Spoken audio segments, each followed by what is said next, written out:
Kant e a filosofia crítica.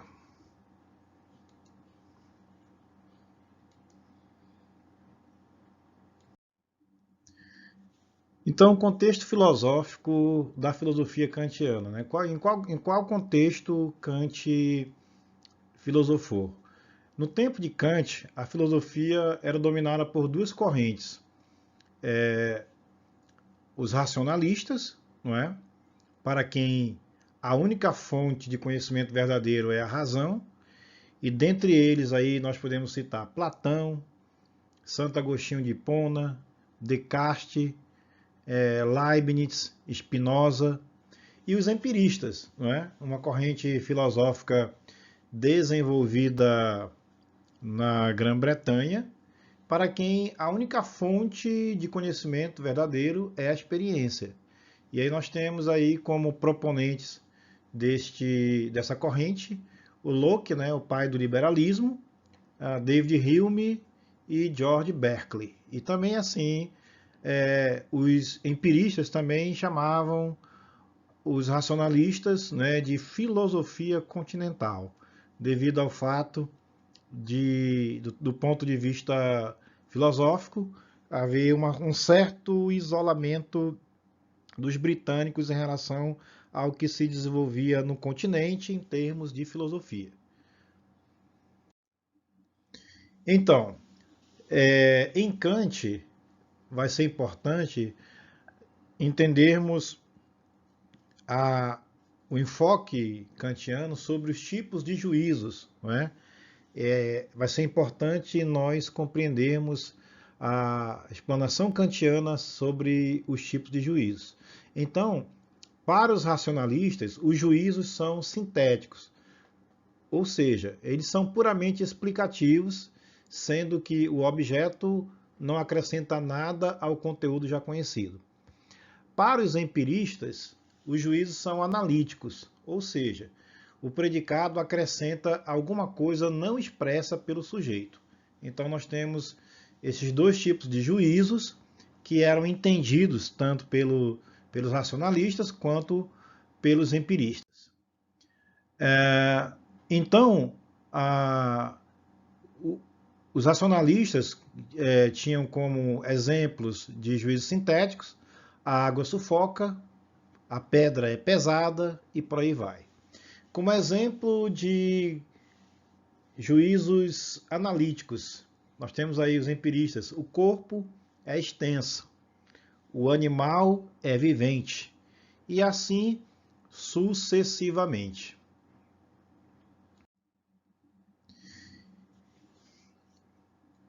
É por isso que a filosofia não progrediu de modo seguro desde os gregos até Kant. Por quê? Primeiro, os racionalistas não podem afirmar nada de novo. Os empiristas também não podem afirmar qualquer coisa de modo universal. Porém, houve um progressivo avanço, não é, das ciências, sobretudo as matemáticas e a física, não é? E elas puderam caminhar nessa evolução de um modo seguro. Mas por que então as ciências matemáticas e a física evoluíram de uma maneira segura e não a filosofia? Não é? Por quê? Porque as ciências matemáticas e a física, elas se utilizam de juízos. Juízos, segundo Kant, sintéticos a priori. Ou seja, o Kant, no seu entendimento, vai propor que o conhecimento não é fruto nem só do sujeito e nem só do objeto, mas sim seria, então, uma síntese entre sujeito e objeto. Algo que nem racionalistas poderiam conceber e muito menos os empiristas.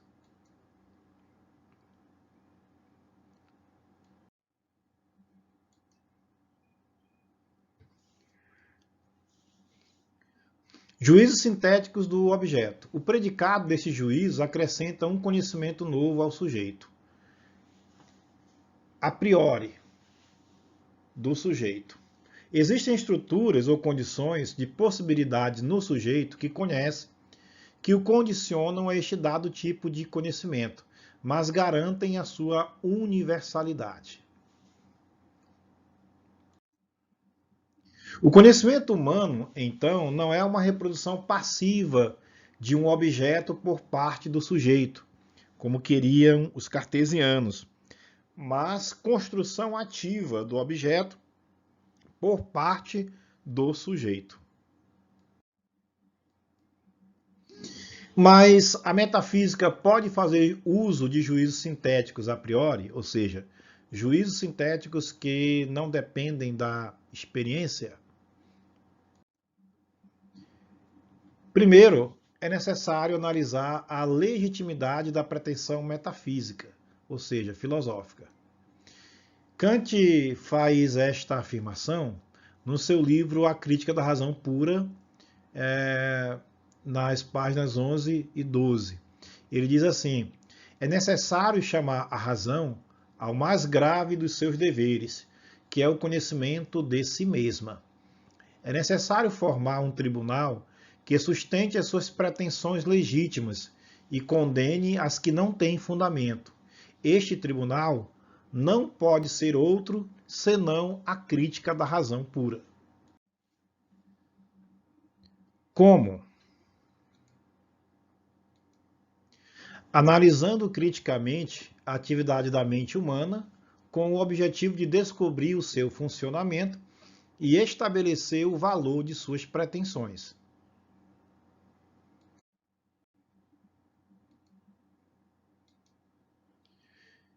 Então, a partir desse ponto, segundo Kant, três são as operações da mente humana. A primeira operação seria a apreensão, que compreende a intuição, que é composta pela formação de ideias primárias. Segundo seria o juízo, ou seja, unir afirmando e separar negando dois conceitos. E o terceiro, raciocínio, ou seja, o encadeamento lógico de juízos. Então aí nós temos a apreensão, na crítica da razão pura, vai ser tratada numa subseção que Kant chamou de estética transcendental. O juízo será analisado numa seção denominada analítica transcendental e o raciocínio numa seção denominada dialética transcendental. Então, conforme eu explanei em salas de aula, este conteúdo, que é a crítica da razão pura, ele se constitui no principal arcabouço de ideias de Immanuel Kant. Uma vez que esse filósofo é um filósofo cujas proposições têm muitas implicações para a filosofia posterior a ele e anterior também, e constitui a sua obra principal.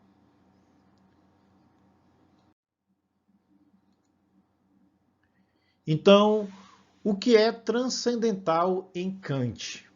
Não é?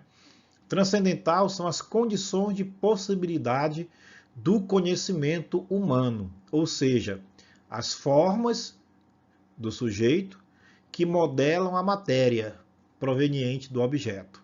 Então, isto é o que é transcendental em Kant. Ainda, o que é transcendente em Kant é o que está além do nosso conhecimento, não podendo entrar na formação de juízos sintéticos a priori, ou seja, sujeito mais objeto. Então vamos entrar na estética transcendental, a partir da página 34 da Crítica da Razão Pura. A palavra estética vem do grego aesthesis, significa sensível ou sensibilidade.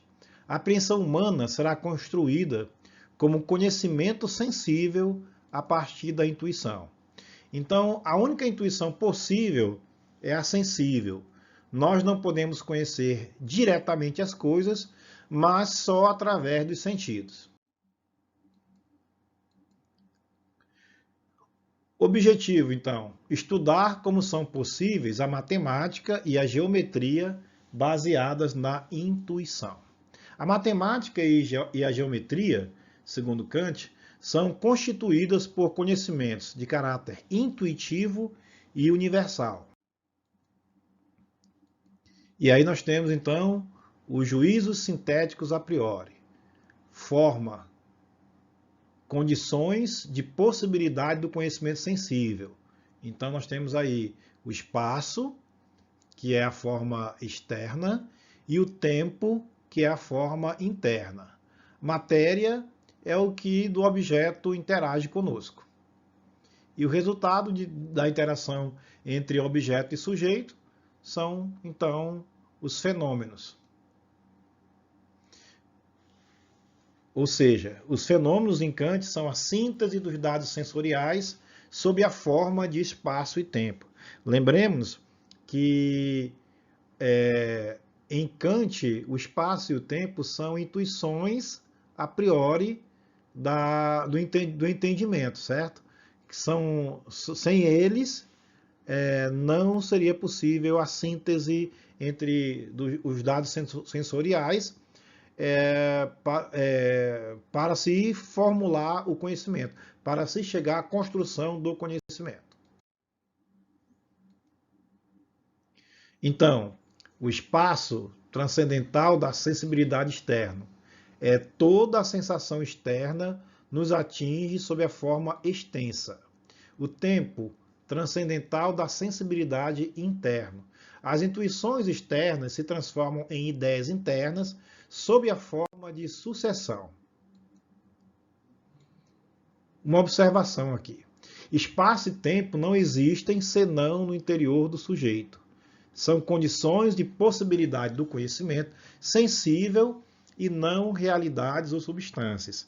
Então, há que atentar-se para a explicação em sala de aula de que espaço e tempo não se refere aqui às grandezas da física e da matemática, mas sim nas condições de possibilidade do conhecimento sensível e não realidades ou substâncias metafísicas, ok? Então, tenham isso em mente quando estiverem revisando o Kant para a nossa primeira avaliação do trimestre. Pela consideração do espaço e do tempo, o conhecimento sensível torna-se científico, ou seja, universal. O que é um conhecimento universal? É um conhecimento válido sempre e para todos. E também é extensivo, ou seja, ele sempre acrescenta algo novo ao que se já sabe.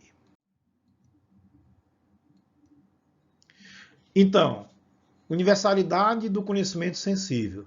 O espaço e o tempo são os transcendentais do conhecimento sensível, válidos para todo homem. Extensividade, novidade. Não é possível descobrir as proposições matemáticas e geométricas pela simples análise dos conceitos. Lembrem lá que o Kant falou sobre o conhecimento, o entendimento discursivo, não é? O entendimento discursivo é por si só impotente para descobrir as proposições matemáticas, porque o entendimento discursivo ele dispensa o uso dos sentidos e as proposições matemáticas requerem o uso dos sentidos.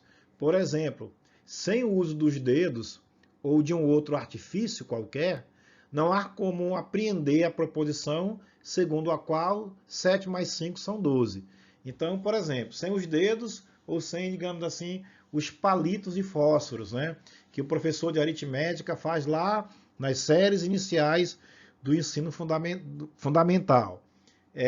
Sem esse material concreto, a manipulação do que pode ser sentido, a criança tem muita dificuldade para fazer